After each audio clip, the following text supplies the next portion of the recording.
Alright guys, I know why you're watching this video. And first of all, I want to thank you guys for tuning in. And I appreciate every single one of you. E92 M3 versus F8 M3.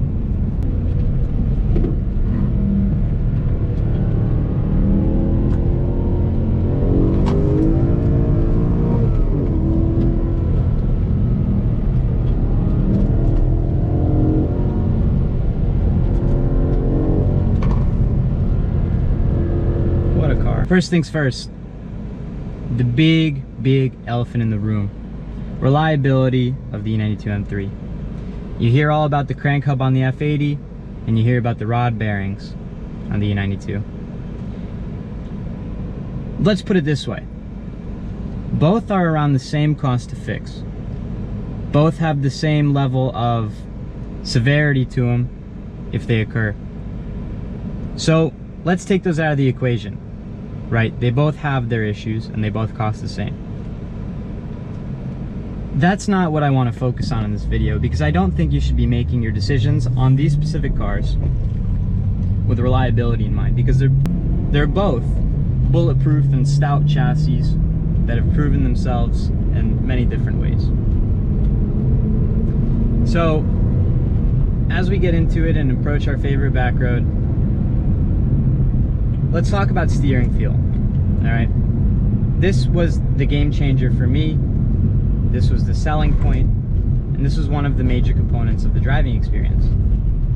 So in the F80, you've got 3 steering modes. You've got Sport, Sport Plus, and Comfort, all of which seemed particularly heavy for me, actually, even out of the box. To contrast, the E92 steering from factory is light, and the Comfort mode, which I think is standard on all cars unless you have the tech package where you can adjust to the sport setting. It's also important to note that one car has switched to the electric rack, whereas the E92 retains the mechanical rack. And I don't think that one is inherently better than the other when it comes to performance, but it does in terms of feel. In Sport, you have very direct steering, very linear, and almost predictive steering. It's almost telepathic in the E92. You can feel the chassis, and it's true to its feel. The chassis doesn't numb anything down, and simply put, it makes it easier to drive faster.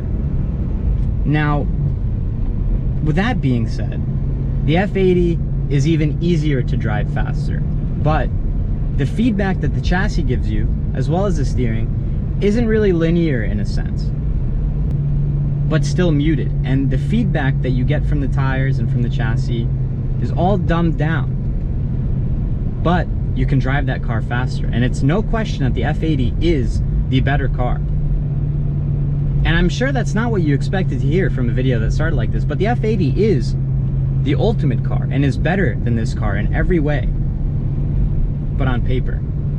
Talking about ownership, the primary use is what you see here in front of you, is driving to and from your house, maybe going on a backroads drive, sitting in traffic, going to the office.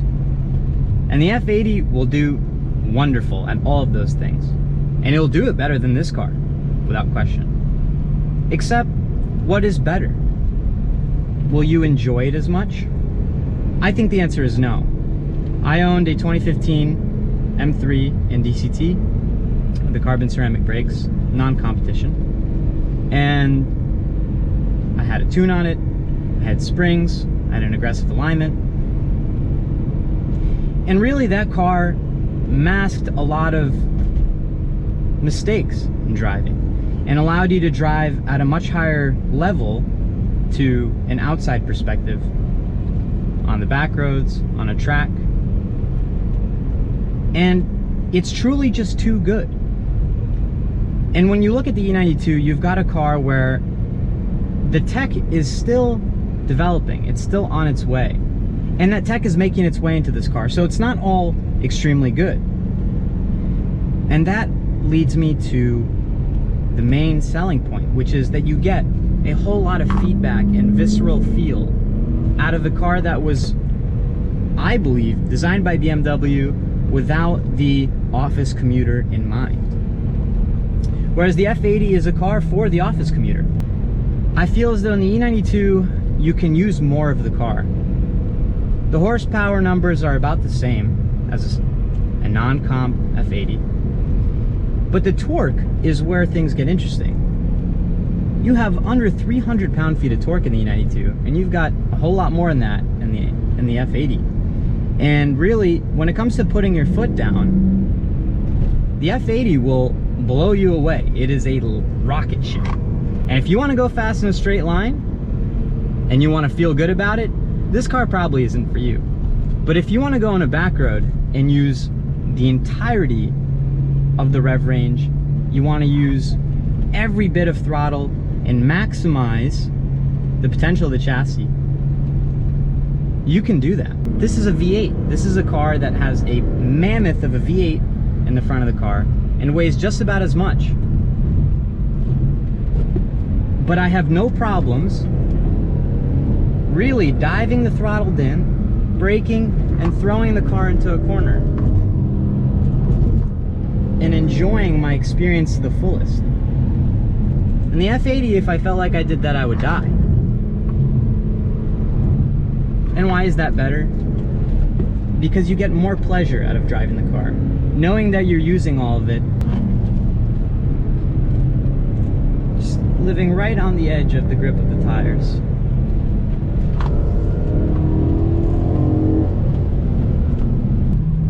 So we talked about steering feel. When it comes to performance, the F80 is going to be faster on the track all day long than the E92. So let's talk about livability. I owned my F80 for about 2 years, commuted in it, took it on road trips. I've owned the E92 now about a month. I drove it back from Florida and I put 1,500 miles on it right off the rip. 2 suitcases, backpacks, equipment, my girlfriend. I didn't really see any big differences between the F80 and the E92 on a long distance drive. I don't see any big differences in interior, in quality, in tech. I think the seats are going to be up to your personal preference. I find the E92 seats to be a little bit more plush, but still with a pretty substantial amount of lumbar support that if I was to turn this into a track car, I would almost say that it's not worth swapping out the stock seats. And I'm a small guy. I'm about 140, and the seats can dig into my sides with the side lumbar. It can hold me in and I won't move. I will not budge mid-corner or in any other situation.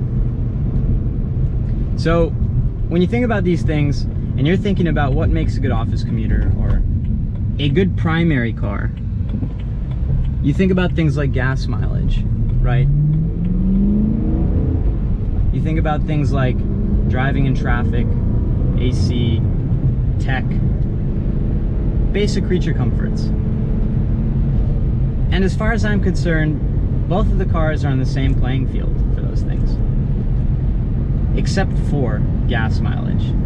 You've got a very, very thirsty V8 versus a turbocharged 6-cylinder that really wasn't too bad on gas. I think I was able to get around 25 miles per gallon with a tune driving long distance. In this car, I averaged about 19.5 miles per gallon from Florida to Connecticut.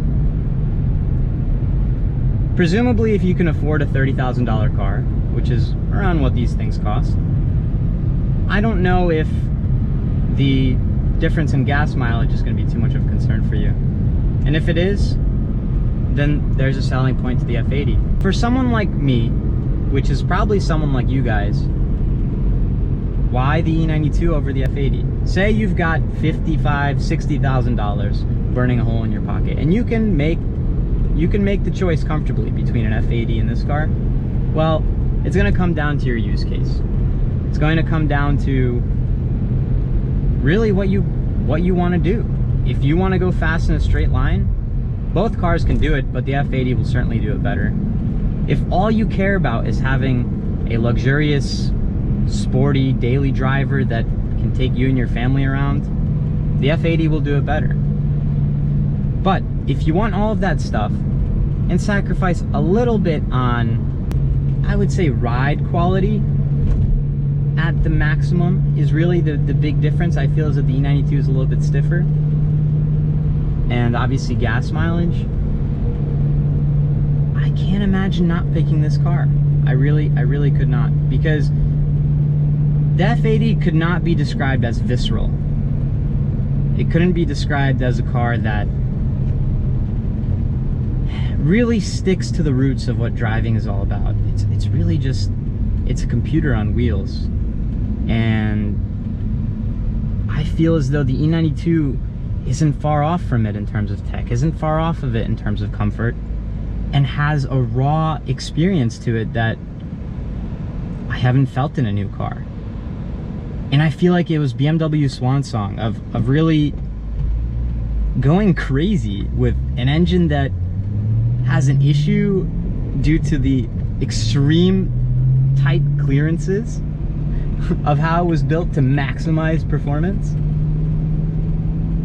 You know, like BMW really put their all into this car. It's not a car that I feel they just rummaged in the parts bin and put together. This was something special, and I don't know if the F80 was something all that special. I don't know if it's going to be a car that we look back on 20 years from now, 10, 20 years from now, and say, wow, they don't make them like they used to. But you've already got people doing that with the E92, and it's really not that old. You know, I mean, it's 2 years of a difference between a 2013 M3 and a 2015, and you've got such a sizable gap in driver feel and driving experience, and I don't think it's for the better. At least as far as enthusiasts are concerned. As far as people like us who buy a car to enjoy driving in something that's very well mannered and compliant and also very fast. In short, it's hard to say what's right for you, but I know what was right for me, and it was the E92. Other than my use case. And it's going to come down to what your use case is. If you are buying a car as an animal on the track, probably E92, isn't it? F80 is going to be faster out of the box. But if you're looking for an experience and a car that is truly special, then this is the car. I mean, it's elegant, it's simple, it doesn't scream, look at me, unless you want it to.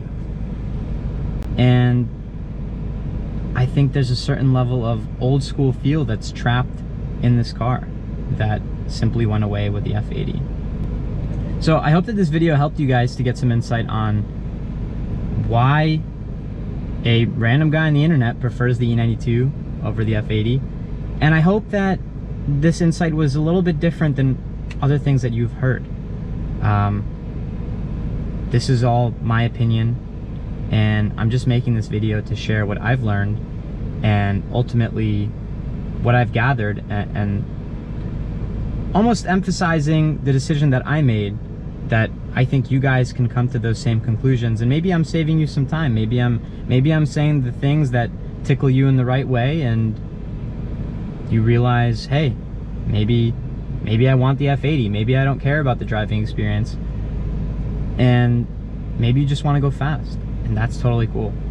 Both cars are amazing, but the F80 wasn't for me. I cared more about the car being enjoyable to drive on the street than what it was capable of doing. So hope you guys enjoyed, and if you want some more E92 content, I'll be happy to start making some. Cheers.